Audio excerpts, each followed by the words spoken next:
Okay, let's start today's session because I know we have a lot to get to. I see some more people in the waiting room. We'll let them filter in. But I want to say hello, everybody, and welcome back. Today is November 18th, 2021. This is Master Advisor episode number 42.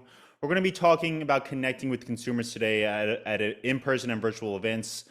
But first, I want to run us through some announcements. I want to tell everyone again, the chat is open, and we're going to be grabbing as many questions as possible going through today. Sometimes the chat does get pretty quick and difficult for me to follow, but I promise to keep an eye on it as we run through the next 45 or 50 minutes.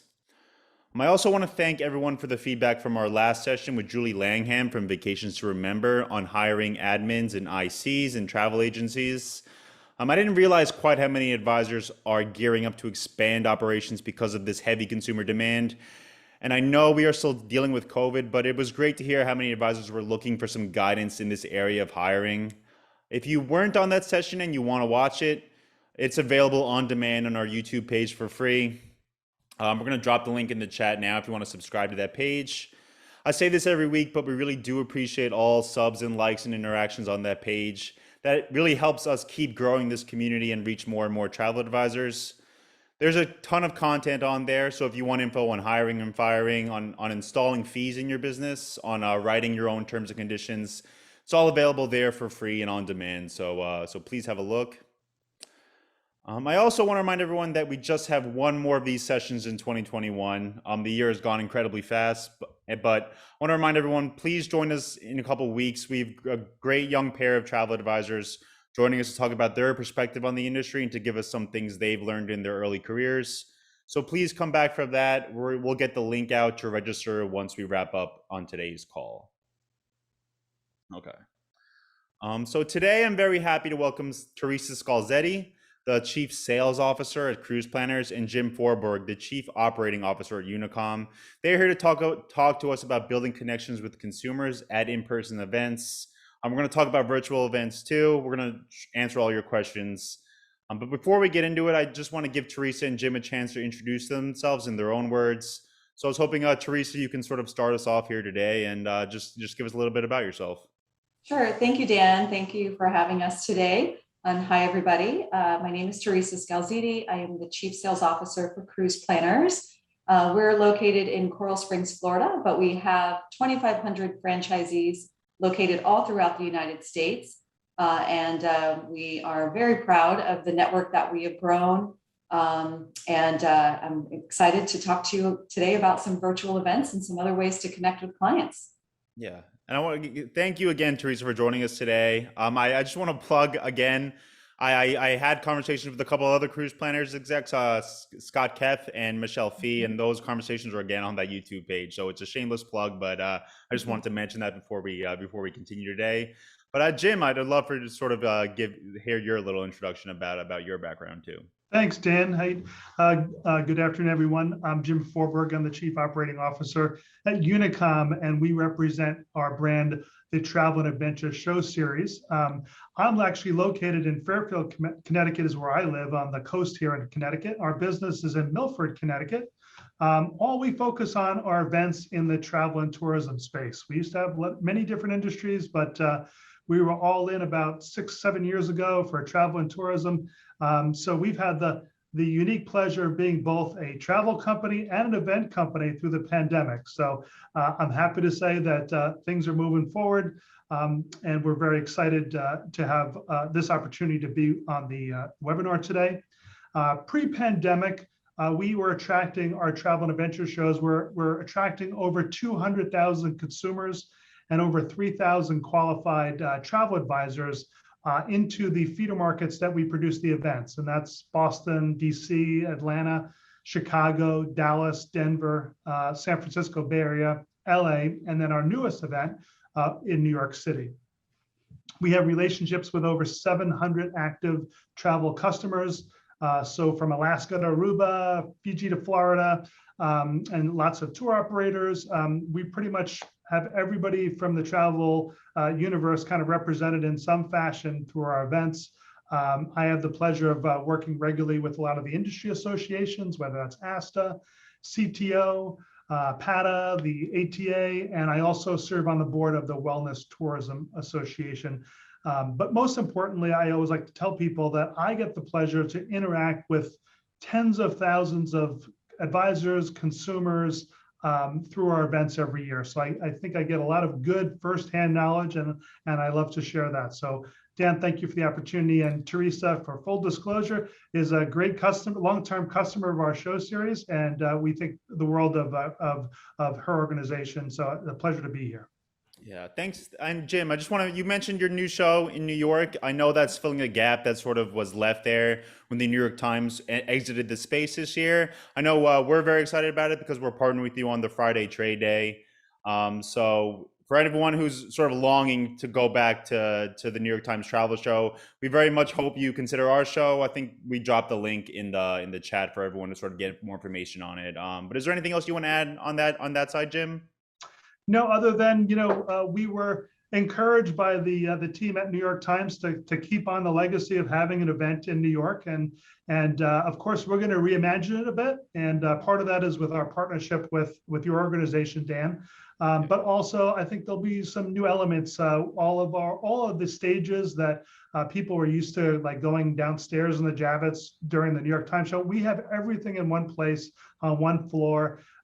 Great keynote speakers we've already lined up. So check out that information at travelshows.com. And to your point, we welcome everyone back. Yeah, I very much hope. I know how popular the Time Show was, and it's a big ask to sort of be trying to fill this gap. But I'm very excited. I'm very excited to see all the travel advisors and suppliers, and I think it's going to be a great event. But I do want to get into the topic of the day and sort of trying to build some content for the advisors on the call. So we're going to talk about events today, and I know we spoke about with Cream George a couple times, but I think this is a perfect opportunity to sort of look to the new year and look to the opportunities you have with your existing clients and with future prospective clients. And I want to kick us off today by just asking a generic question. We'll start with you, Teresa. I mean, in your words, what can in-person events that you arrange yourself do for your existing clients? Well, so I think whether you're a brand new advisor just starting out and getting your feet wet and trying to build your database, or you're a very experienced advisor, holding an event, a live event, is really important in order to continue to grow your client base. Obviously everybody's goal, I think, as an advisor is get to a point where you have at least 50% repeat and referral. But once you get there, until you get there, you really need to figure out different ways to expand your cast your net wider, right? So as we start out, we get our friends and our family to kind of work with us, and then their friends and their family to work with us. But then sometimes you reach a kind of that ceiling where you feel like you just haven't been able to grow your database anymore. So holding an event is a great way, because you can encourage people that you know to bring somebody. Obviously, it's super important to align yourself with some fantastic and reputable brands and suppliers in the industry, and have them give an incentive to come. There could be prize giveaways. Maybe they win a free cruise. Maybe they win, gift cards or something like that.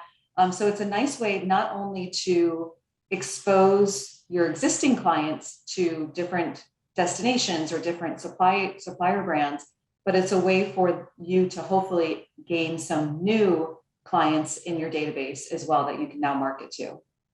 Yeah, and I know, Jim. I know your and Unicom's specialty is these formal events or maybe these larger events. But I mean, from what you've seen recently at the events that Unicom's put on, I mean, what's the kind of feedback you've heard from both consumers and advisors about the appetite to learn more about travel now, especially as the sort of the environment and the regulations start to relax a little more? Sure. I think, from our perspective, we went with, like a lot of folks did, with some virtual events to kind of fill the gap, because we have been doing our events for about 18 years. So we have a pretty good following. And we wanted to be able to meet the demand that people still wanted to know more about, travel options, and still wanted to build those lists, and still wanted to engage and feel like they were. So we did these virtual events for a while. I'm happy to say that we've restarted our live show series. We've just completed our third event in San Francisco Bay Area in Santa Clara just a few weeks back, and it was well attended. Not to the levels of pre-pandemic yet, but well attended. The advisors that came, they came to kind of get a landscape of what the vibe was in the industry, I think. So we had a bunch of travel advisors that just attended the show. They were able to get a sense of kind of what people are talking about. And that's really what's great about some of the events like we do is as an advisor, you could obviously come in and visit and meet with some of your suppliers that you may already have relationships with. You may form some new relationships, but that ear to the marketplace that you can get at an event is especially important now, right? So I think we had a fully vaccinated show. That was the mandate in Santa Clara. So I can tell you that folks felt very comfortable coming into the show. They told us they were very safe at the show, both the advisors. The consumers that were there were serious people in booking. I mean, and that's exciting for some of our tour operators. It was their first new business, not transfer business, not carryover business. It was first new bookings some of them have had since the pandemic started. Yeah. And I want to get into sort of specifically how advisors can take advantage of these kind of the trade shows and those kind of events. But first, I want to ask you, Teresa, sort of outside of that realm, are there any other events you can talk about that are appropriate to sort of build with your clients right now? Any events that you know from the advisors cruise planners have that they do pretty well engaging their clients in their community? So we've seen it all, and I'm sure all the advisors on the line as well have. But I guess my advice to everybody is, if you have never done a live event, don't be afraid to do it. You really need to just kind of, dip your toes in the water, and that might be, maybe it's a craft fair, or maybe it's a small show in your local area, and you really, maybe it doesn't have a lot of investment into it, and you want to just try it out. But if it didn't work and you didn't get any bookings from it, don't give up, because it helps get your name out there. And the more that you can do to get your name out there and to show people in your community that you provide travel services, the more that people are going to remember you when they are ready to make a booking. So, if first you don't succeed, try again. I think that's the best, quote that I can give you all. But I would recommend, and we have advisors that have done everything, again, from bridal shows, local craft fairs, a 5K run. Usually at the end of the 5K, there's some booths and things like that. You never know. Again, it's just a great way to get your name out there. Some of our really experienced and successful advisors who know, kind of it's worth the investment, do some pretty elaborate events where they'll partner with a local restaurant. So for example, if they want to, let's say they have a group that's going to be on a river cruise, they might pair with a local Italian restaurant or a French restaurant, where the restaurant can really kind of, show what they have to offer, and probably get a reduced price to do some nice wine tasting and kind of pair it with some special meals that might go along with the itinerary of the locations that they're promoting. And everybody loves wine and cheese, right? If you just say, come get some wine and cheese, you'll probably get a bunch of people there. But I love it because I think we all face this, right? Where people, first of all, right now with the as we're getting out of this pandemic, thankfully, and travel is coming back. And I just came off of 3 ships myself in the last 2 weeks, so I'm super excited. But travel is coming back. And there is an opportunity out there, because a lot of clients have either lost their advisor, maybe they aren't in the business anymore, or maybe they had an online travel agent that is no longer available, or they weren't happy with their service. This is your opportunity to go out there and scoop up as much new business as you possibly can, because people are interested in traveling. Yeah, exactly. I mean, just think about how incredibly intimidating it could be for a lot of these consumers who haven't considered using advisors before to try to put their own trip together now, with all these rules and regulations constantly changing. And I know we have about 75 advisors on the call, but I'm curious in the chat, if you do put on your own in-person events, I'm curious what you specifically do in your own community. Teresa mentioned wine nights. I'd love to know how many of you have been successful at that, just so we sort of can get a sense of who's on the call. The other thing I'd Um, like to mention, if I could jump in, Dan, yes. is, and this, if you have a Total Wine in your local community, they have a back room that they will allow you to use for free. I think you just buy some of their wines. You can bring your own cheese and meats platter, fruit platters, and then they have somebody that comes and shows off the wine that they have that you've purchased. So it's really not a huge investment. And then you can have a small, presentation or talk or gathering, but check out your Total Wines in your area and see what you can do there. And it's a very, very small investment. Yeah. Yeah, exactly. And I know there's a lot of community events that you necessarily don't run, but you participate in. Like you mentioned, the 5Ks, there's so Mhm. many, especially if you don't have a storefront, there's so many opportunities to get involved in your community, make your presence known and gain some clients. I think it's important for everyone to sort of take that step now. So one thing I want to talk about because I know a lot of advisors are intimidated by this, but speaking to potential clients at these events, meeting someone for the first time and not necessarily wanting to push that sales call in the beginning. Teresa, again, I'm wondering if you could give us some advice on that. I mean, how do you speak to potential clients at these events? How do Yeah. you approach them and let them know what you can do for them? So, well, a couple of things. One, you don't want it to be a hard sell, right? Nobody really appreciates that. I've always felt that the best way to really connect with somebody is to ask them questions, right? Don't make it about you, the advisor, and don't start telling them everything you can do. Ask them questions, get to know them, find out what kind of vacations they've been on before. What did they like about it? What maybe didn't they like about it? Where do they want to go next? Everybody has a list of destinations that they want to visit. Where do you want to go? And I think that the easy way to do that is if you have to look for the buying signs, right? If they're really interested, they're going to ask you questions back. And then you can kind of take it from there. Maybe they want to go to Alaska and you can say, you know what, I've got some amazing deals on Alaska. And based on what you're telling me, it sounds like this would be a great supplier brand for you that matches your kind of desires and your travel styles, right? You're going to kind of get to know that once you ask them a lot of questions.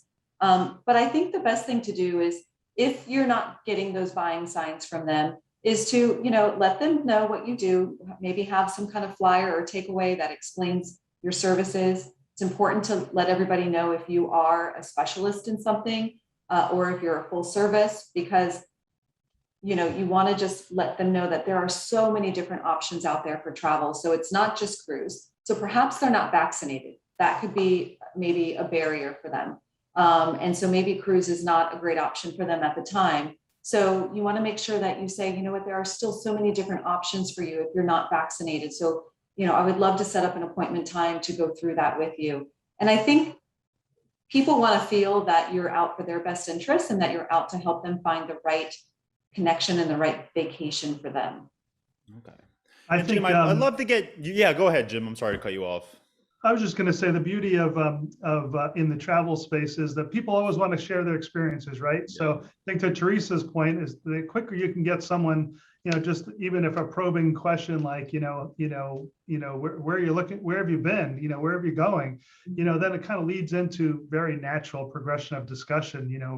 I know one of the best questions, and I was talking to an advisor once about wanting to go into a resort in Phoenix, and she asked me, she goes, "Well, who's going with you?" And I said, "My son." And she goes, "What does your son like to do?" "Yeah, how old is he?" And I was like, "He's 21 and he's a competitive tennis player." "Oh, these are the three resorts that you should really look at, and if I can ever help you, just let me know." And that's how it happens. Yeah, I see a bunch of comments in the chat now, and I'm going to go through them, and then I would love to get into sort of specifically approaching clients or consumers at travel shows. But I want to read a few of these out just because I think they're incredibly interesting. Andrea says she actually partnered with a local financial advisor, and we talked first about a tour to Africa and what there's to do and see. Then she talked how to make it a reality in your retirement or sooner. So sort of partnering with somebody else who already has a presence, sharing clients. I think that's such a great way to go. Mhm. Coco says she's been very successful in holding river cruise nights in the past. And we have one more. Michelle says she's hosted another river cruise night at a local high-end farmers market or food hall. sandals night at a local restaurant, food and wine specials. Seems like a lot of these common denominators are food and wine, which is probably not the worst thing to sort of consider when you're putting together your first event. It seems to be big drivers. But yeah, but it is great to see a lot of advisors build their business specifically on these events. I mean, I spoke to Kareem George on a past session on MasterAdvisor, and he mentioned how successful he was with that too. So it is something for a lot of people to consider. But getting back to the conversation, I want to now focus on these travel shows just because that's where a lot of your expertise is, Jim. And I know particularly before COVID, there was a proliferation of these shows. I know we spoke about it a little bit, but could you just give us sort of the goal of these travel shows, especially from the point of view of travel advisors taking the risk or taking the investment to go to these? Right.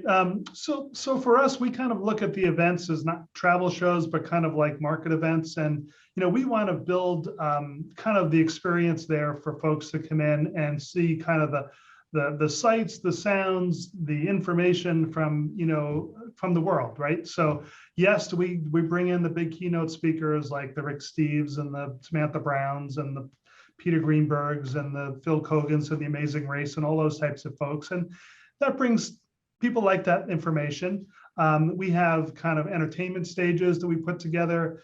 We have specific theaters that talk about specific things that are important to both consumers and advisors. So we have a stage that's just on destinations. So they're half-an-hour sessions that run one after the other, and you deep dive into a destination. We have a stage that's called the Savvy Traveler stage. It's tips and tricks on how to travel smarter, safer, and more hassle-free. What's more timely than that, right? Yeah. So we have that. But really, most of the folks coming to the show really want to talk to the destination experts. They want to talk to the travel suppliers. That's what's important. The internet's a great tool, and we've been all forced to use it probably even more the last 18 months, right, to get information. But there is something about going and the shows fill that void where people are looking to actually talk to the person from Aruba who represents Aruba that can tell me exactly which properties are open, exactly how do I get into the country, what's it going to be, what's that experience going to be like. And that's what both advisors and consumers really kind of enjoy about that. And going back to the last question, we actually see travel advisors bringing some of their customers in to our events regionally, around the country, and they use that as a platform to like say, hey, you can see all these different destinations because the people that come in, they typically are there to find somebody specific and typically walk away with something they didn't expect. Yeah, that is interesting. It's almost like going window shopping with your client. It's like you want to go on vacation. Let's figure out where and how to do it. And I mean, Teresa, I'm curious if you know of any cruise planners agents or any other advisors outside of cruise planners too who have been successful going to these kind of events, consumer events that are specifically geared towards travel. Well, so I think if you go as an attendee, as an advisor, and but kind of walk the show, I think to Jim's point, it's a great way to kind of connect with some of these tourism boards and convention bureaus and what have you, because they have a lot of great information and so many destinations are there and are, kind of trying to get people to come to their islands, their beautiful destinations. So it's a great way to make those connections. It's also another way for you to, get familiar with the suppliers that are there. There could be, as we all know, going to any travel show is great to connect with maybe a new supplier that you maybe is new into the travel world. And you can kind of make a connection with them, get some brochures, get some cards. My advice is if you have, let's say, a BDM in the area and you know that particular supplier is going to have a booth at one of the travel and adventure shows, it never hurts to say, hey, do you have advisors in the booth with you? So could always ask to say, may I be in the booth with you, and see if that's possible. It's a great way to get business. Typically, you need to be, a pretty high producer for that particular supplier. But because these shows are all around the country, I would really suggest, going out there and asking. And maybe if it's not this year, maybe it's next year, or maybe they can let you know what you need to do in order to be able to be in their booth at an upcoming show, and that gives you a goal to be there and get that business. Yeah, that's interesting. Jim, I know you want to jump in here, but that seems like such a different way to look at these shows. I can tell you from the consumer attendee perspective, they love when there's a travel advisor locally or a specialist in any of the stands, the booths that we have at the show. And to Teresa's point, they actually do a especially good job because they bring in the strong advisors locally, and then they also bring in strong advisors that are niche specific in either a brand or a category. So it's curated really well. The travel advisors that want to participate have to, be serious about it. They actually have to go out and invite their customers to come in, and that's an important piece. So I think there's those type of relationships, and then there's just destinations sometimes. Sometimes the destinations will say, hey, I need a Caribbean specialist in my booth, that's local. And we get those inquiries all the time that says, hey, do you know anybody? Do you know advisors? Can you give us a list of advisors? So that's a great way to engage in the shows. Yeah, and just quickly, Jim, I know this is a fairly obvious question, but for the advisors who are on the call who are considering this, what are the typical destinations that take up some space at the trade show floors at your shows? Sure. So about 60% of the booths at the show are international and domestic tourism boards, DMOs, the big brands from, Taiwan to, Mexico to, anything, Fiji, anywhere in between there, right? So, and then we have regionally, we have a lot of exhibitors that come on a regional basis. So if we're doing an event in Washington, DC, we get a good chunk of the Northeast and the Southeast that exhibit a critical mass of those exhibitors. But then we also get the feeder from the Washington, DC market that's most applicable. So the Caribbean, to some degree to Europe as well. And that's kind of how it kind of organically kind of comes together that way. Then we have about 25% of the exhibitors that are tour operators, primarily domestically based tour operators that have international reach. And they use the shows as kind of their sales pipeline building. So the people that I have a lot of tour operators that do all 9 or 10 of my shows, depending on the year we're in. And they use it as a machine to build leads, to put people on a pipeline, and they have the formula down. They know what they need to do, how they need to talk to. To Teresa's point, they understand when people are giving them the right cues, if they're serious or not. And then they have programs that pull all the way through those shows. So those are important. And then the rest are basically travel suppliers. We have cruise lines, hotel chains, right? We have a little bit of timeshare, not very much, and then travel products. So it's kind of a nice kind of mix of folks there, and to the point of, as you might imagine, the mix of everybody is really based on where the lift is into that market and what feeds into that market, and we're excited about that. Yeah, and I have a follow-up, but I just want to let everyone know we have about 15 minutes left. So if you have any questions of your own, please drop them in the chat. And about these shows, about anything else, we'll try to tackle it by the end. But Jim, you mentioned the split of presence on the trade show floor. Do you get a lot of advisors who are looking to have their own booth on the trade show floors? We do. We do. I mean, so most advisors that come to the events, we have specific programming for them. So if they'd like to get some training, kind of the typical FAM kind of training a lot of folks get, we can do some of that.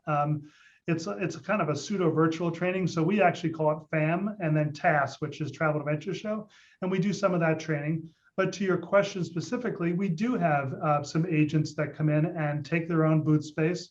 Some of them join other booth spaces. And for them, we use the tried and true kind of recommendations. I think Teresa touched on it.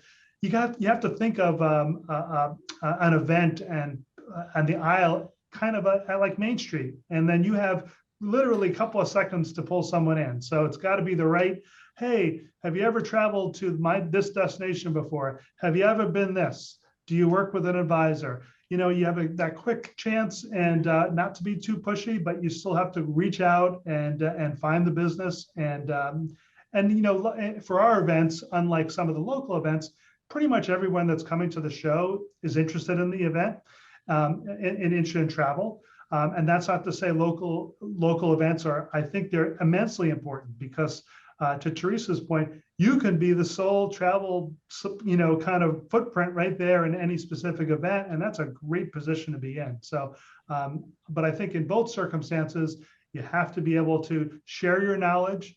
I always tell people, always ask me, what's the most important thing about me exhibiting in your show as an exhibitor? I said, make sure you have the right person there. If you don't have the knowledge, the people are going to smell it out in 2 minutes and they'll move on. So you have the knowledge.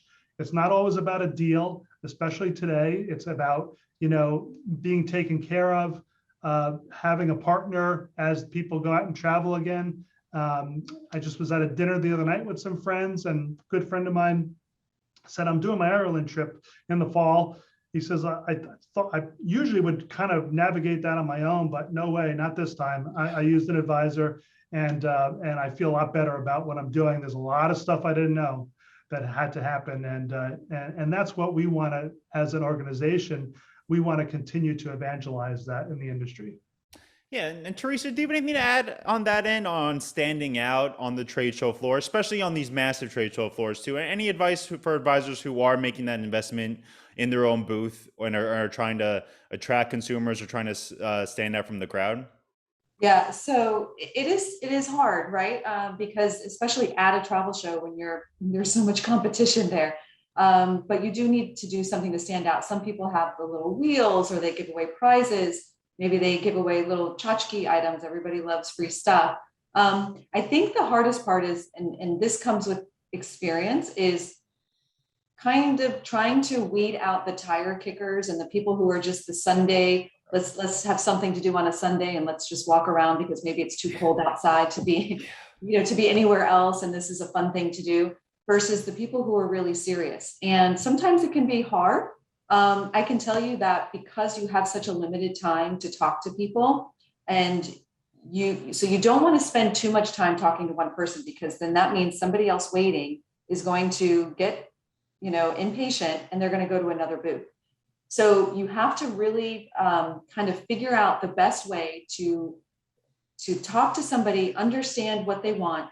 I always recommend telling them, you know what, I have some amazing specials, but they're going to be open for about a week or two after the show. So you don't have to decide today, but I would love to take your information so that I can make an appointment with you.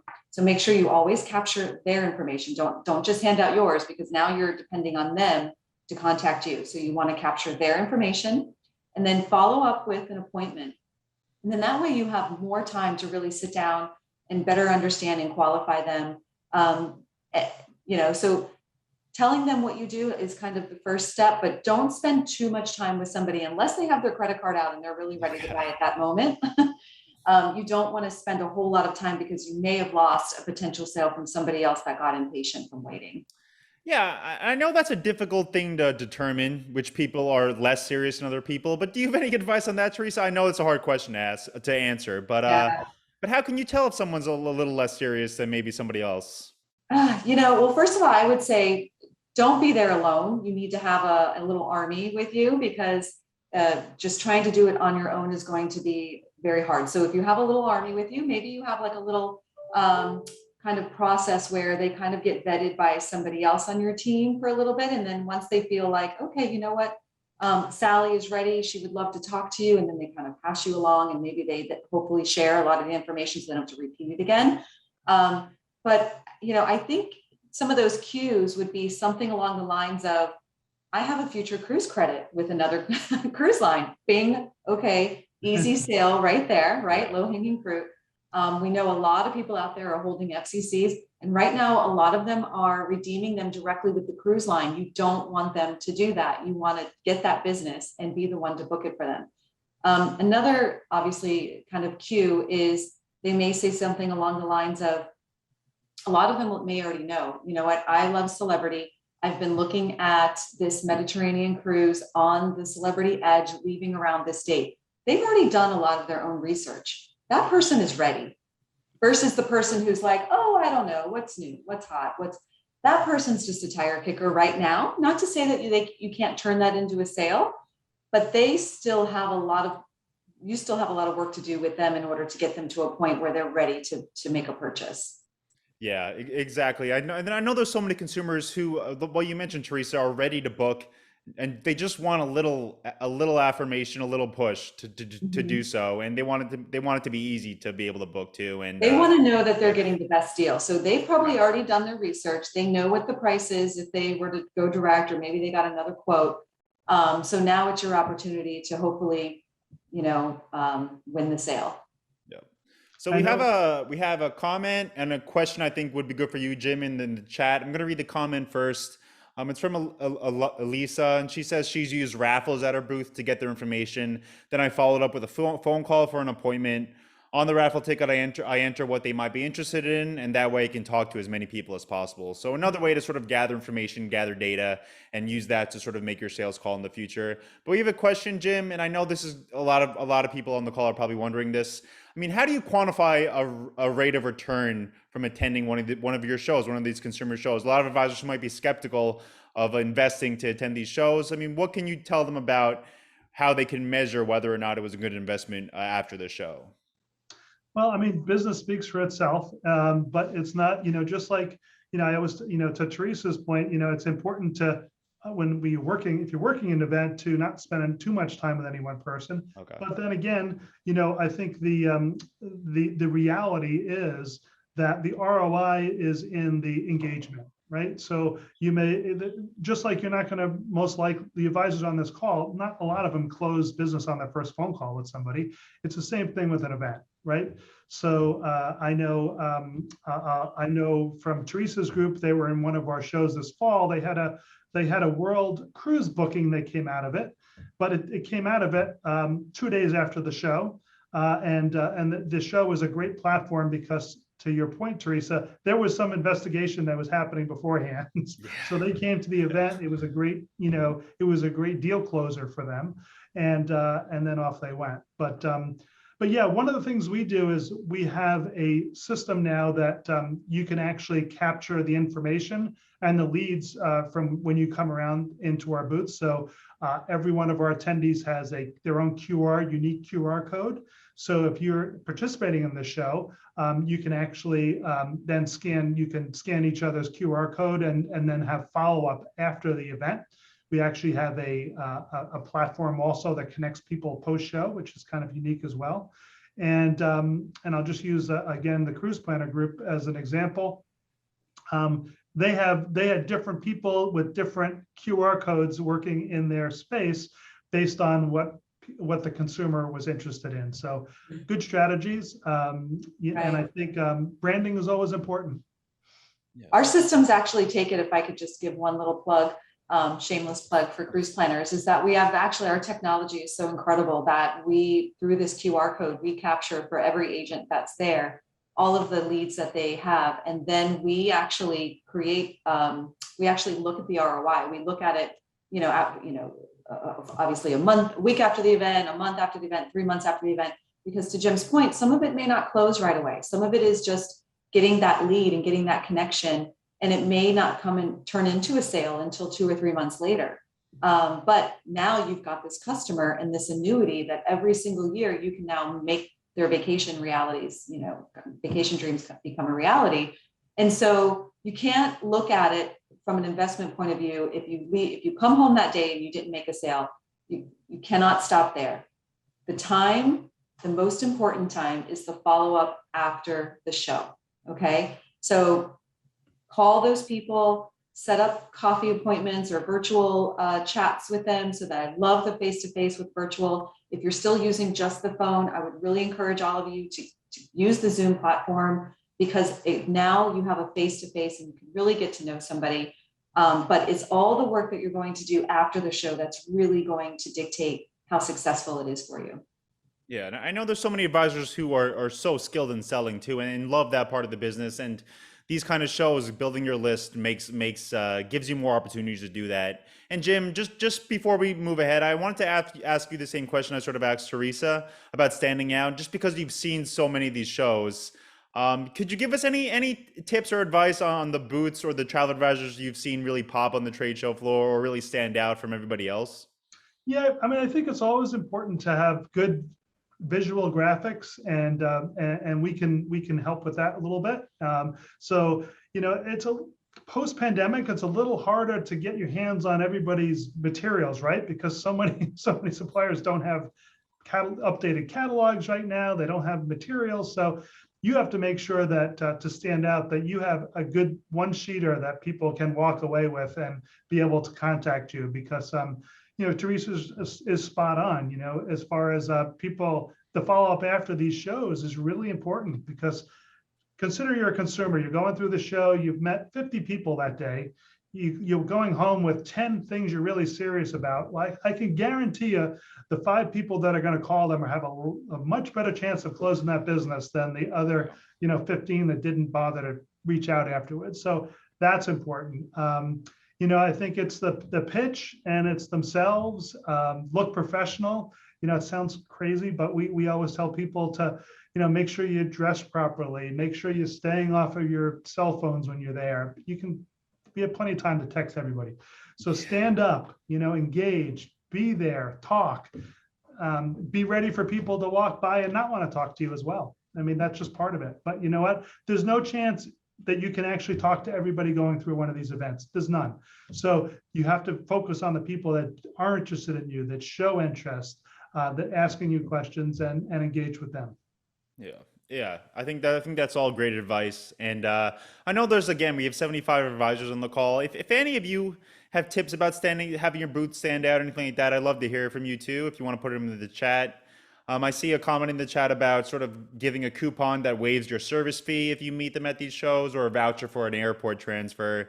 Again, those are all great ideas. And if anyone has their own and we want to share them with everybody else on the call, that would be great. But I want to move on because we only have a few minutes left, and I know we've been talking about in-person events, but I just want to touch on virtual events because it's just been such a massive part of all of our lives over the last, I don't know, 19 months at this point. But I'm curious both of your opinions on this. I mean, what do you think the future of virtual events is now that travel is back, and consumers and business travelers, they feel safe meeting in person? Do you see a role for virtual events in the future? And Teresa, if we can start with you on this one. So, right. So, during the pandemic, when nobody could do anything in person, we started our own virtual events for our advisor network, and they were extremely, extremely successful. We were selling very high ticket items like the Galapagos and Africa and European river cruises when nobody was able to travel. So it was very, very encouraging. And what it told us was that people travel is never going to go out of style. It's just they need to find the right time for them and when they're comfortable. So 2022 going into 2023 is the right time. And there will always, I feel, be a need for virtual. In my mind, it's a great way to expose a new destination or a new type of travel. So for example, if you have your current existing client base, if perhaps once a quarter or every other month you did some type of virtual event, it's a great way. There's really hardly any investment to no investment at all, except for maybe if you do like a little prize giveaway, you could do that. You can partner with some amazing brands who will maybe even pay some co-op dollars to you. So then you have all of your marketing efforts kind of covered.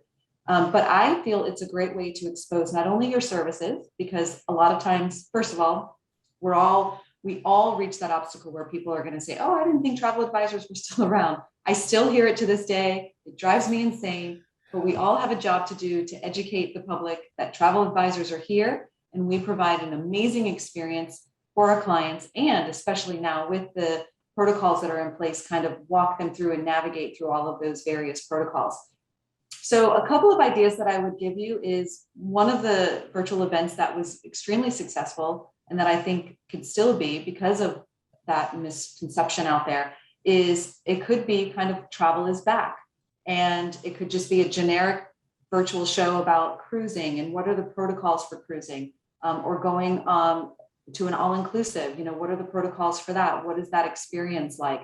And maybe if you've had some clients that have gone and come back, maybe ask them to be a guest speaker for you and talk about it, because how much better is it to hear from somebody who's a customer of yours than just you saying it yourself. So I would encourage all of you to try it. If you only get 10 people to attend, you really haven't lost anything. But it's a great way for you to just, again, expose your services and talk about some new incredible destinations or some travel types like expeditions or something that's really, kind of unique and different. Yeah, and I want to let Jim answer that question too. But Teresa, something you mentioned to me a little while back, and just speaking about investments. I mean, Facebook ads is a good way to sort of drive that kind of engagement or build those numbers on events. I'm curious if you could tell us a little bit about that and your experience and your philosophy with that. Yes, so we are really diving very deep into social media.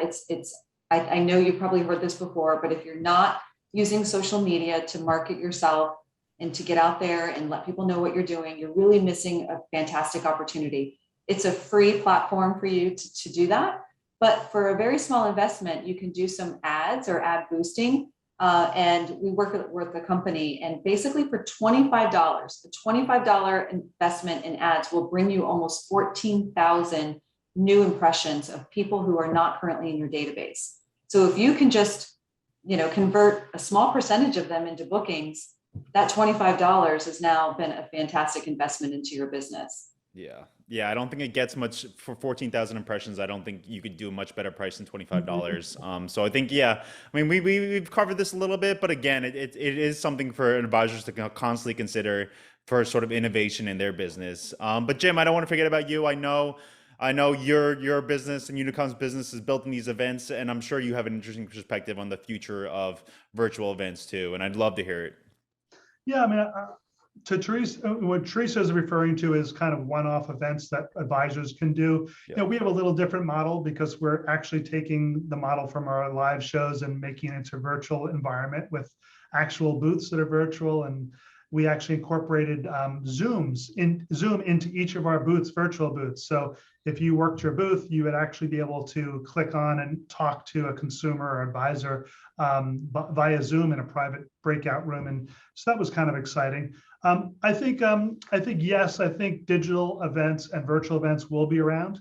For us, we're going to scale it back a bit next year, but we are looking them to be very strategic in the sense of we're doing one in next month that actually previews what travel is going to look like in 2022 and beyond, right? So it's a good feeder for a lot of our people that have attended our events, live events in the past, right? It's a great way for them to get up to date and also to get whet their appetite a little bit about coming out and actually seeing the vendors. So that's an important piece for us. And then to the point of social media, it is invaluable. Actually, when we marketed all of our virtual events this year, we had a digital spend on every one of the events to bring in people over and above people that had attended our events in the past. And it was immensely successful. Yeah, and I just want to drop something in here, and then I'm going to let Jim and Teresa wrap up. But Ed Bastian, who's the CEO of Delta, had an interesting perspective on sort of the future of virtual events. He said that it enables more leisure travel because you're able to take your business on the road incredibly easy now. If you want to take a family vacation while still sort of tending to matters at the office, it becomes easy. And hopefully that's the future, I think. And I'm sort of confident in that perspective. But I know we're running out of time here. I want to thank everyone on the call. I want to thank Jim and Teresa, and I want to give you both sort of a couple minutes to wrap up and add anything else you want to add, any other perspectives or anything you think we might have missed. And Jim, I'd love to start with you on this one. Well, thanks for letting us be part of this today, and I really appreciate it. And thanks to everybody that attended. For us as an organization, we're very, very committed to support the Travel Advisor moving forward, more so than ever before. So for us at our live events, we're doing promotions with the ASTA organization to the value of the Travel Advisor. That whole campaign will be incorporated into our live events. Our virtual events, we do the same thing. So we know how important those folks are. There's a lot less travel advisors around, so the ones that are here are more important than ever before. They've also, a lot of the folks here, I'm sure, have had a rough year, dealing with a lot of logistics, and they want to now kind of they want to start accelerating their business again. So we want to be a partner where it makes sense. Not every event is for every person. Not every virtual event's every person, but we find the areas that make sense, and that's what we try to do it as an organization. For advisors that are on the call that are in any of the markets that I mentioned earlier, the 8 markets or 9 markets, you can come and attend our events at no charge as a travel advisor. We even have a little special half an hour before the show opens on the Saturday morning if you want to come in and just visit. So that's at travelshows.com. Sign up as a travel advisor to attend any of our events. If you'd like to do any of the training through the FAM test program, that's a little different scenario. There's information on that. But for us, we want to be the leaders in helping the industry move back. And we can't move back without the travel advisors supporting that effort. So we're all going to kind of work together. One of the big things that came out of our San Francisco event a few weeks ago that we did was we found people just wanted that permission to travel. It kind of felt like they came to the show and like, okay, it's okay. I'm allowed to go. I want to go. So we want to continue that, evangelize that, and be good partners where we can. Yeah. And Teresa, anything for you to add on your side?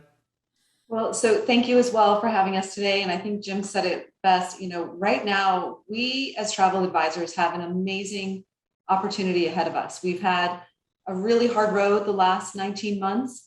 It's been very tough, but for all of us that have survived this, it is going to be booming.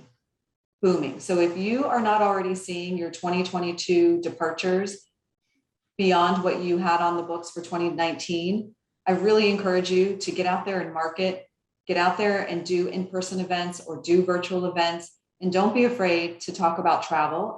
Maybe, your local community, you might get 1 or 2 people that just say, I'm not ready yet, but that's okay. They're not ready. Move on to somebody who is, but don't let that discourage you, because there's so much opportunity out there right now and it's ours for the taking. It really is. So I just wish all of you and everybody on this call extreme success in the coming years, because it's been a hard road and we all deserve it. So get out there, travel, put the travel on your social media pages, do some live Facebook Live events, and don't be afraid to just talk about travel and talk about what you do to everybody you meet. Yeah. And I know well, previous guest and guest host we've had, Jennifer Wilson Buttigieg, calls everyone silver remaining in the industry right now. She calls them survivors, and I think that's a great way to sort of wrap it up today. But again, I want to thank you both, Jim and Teresa, for lending us your time and your expertise. I want to thank everyone on the call, and I hope very much to see you back here in 2 weeks. Again, last session of 2021. I remember when we were very anxious to sort of shut the door on 2020. Now we're shutting the door in 2021. So time has really flown by. But again, thank you all very much, and I hope you all have a great rest of your week, and hope to see you soon. Thank you all. Thank you.